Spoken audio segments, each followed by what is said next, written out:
Hello and welcome to the Genuine Learning Blog. My name is Melissa Galasso, and today we're going to talk about another QM proposal. Many of you who are longtime listeners are probably thinking, but Melissa, didn't we already talk about this multiple times on the blog this year? And that answer would be yes, we talked about it at least 4 times that I can remember just this year alone. And so today we're going to talk about a new proposal that was issued by ARSC addressing the SARS. So let's dive on in. So in terms of the quality management, right, when we think about this, there have already been 3 standards proposed. The first one was SQMS 1, which was related to a firm's system of quality management, right, replacing the quality control standards with quality management. Then we had SQMS 2, which separated out for the first time the engagement quality review section. So it's a separate section. If you choose to use that as your response to your risk, then you would also follow SQMS number 2. At the same time as they issued those SQMSs, they also issued a proposed SAS.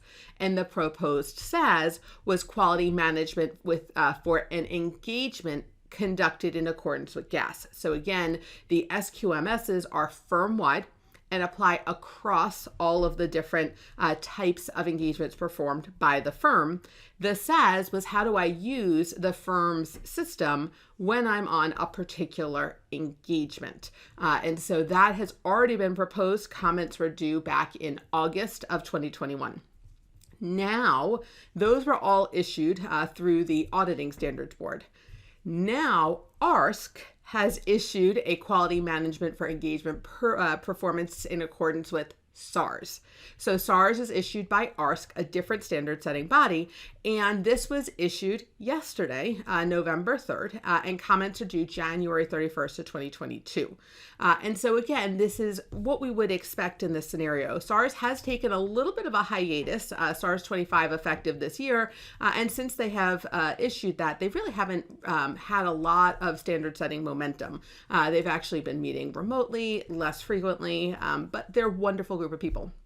And so it was not unexpected that if we were going to make major changes to the QC standards, which will now be the QM standards, and we were going to make changes to how it applies to audits, we probably need to think about, well, how does it apply to our comp and review practice?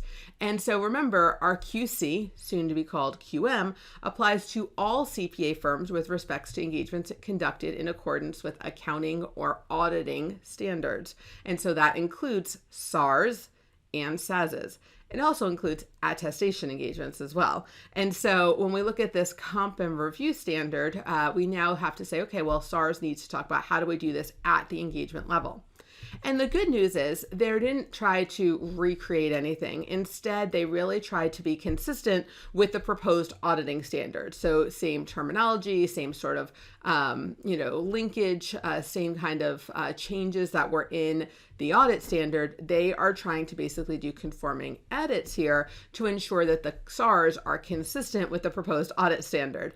So we don't see a huge difference from what they've already proposed in the audit standard, but it has to be obviously done specifically for these SARS engagements.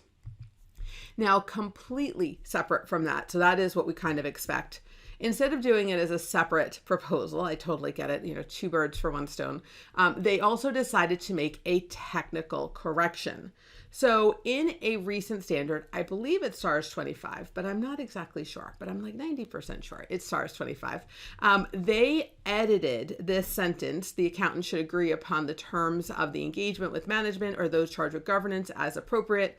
They added prior to performing the engagement. Now, obviously, it is a best practice to get the engagement letter prior to starting a review engagement, right? That makes sense of any engagement. However, that revision was not included in the preparation engagements. It was not included in the compilation engagements. It was not included in the pro forma financial statements, and it's not in the corresponding audit or attestation standards.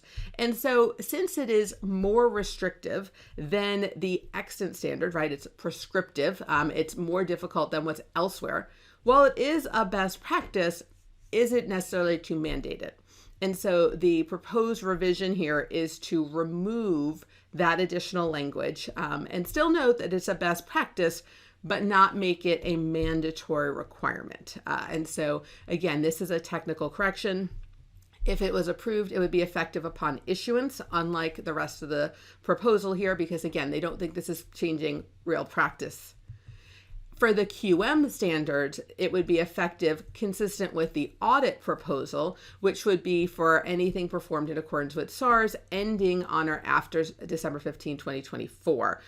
Early implementation would be permitted, consistent again with the QM and the audit proposal. So basically what they're trying to do here is they are trying to align the implementation of the new QM system for the firm and then the implementation at the engagement level similar to what they did with the audit standard. So the audit standard and the SSARS standard would be consistent.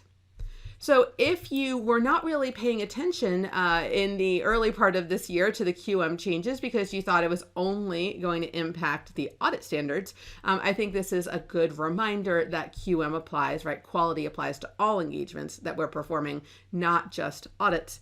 And so this would be a good opportunity to take a look at how this would impact potentially your comp and review practice.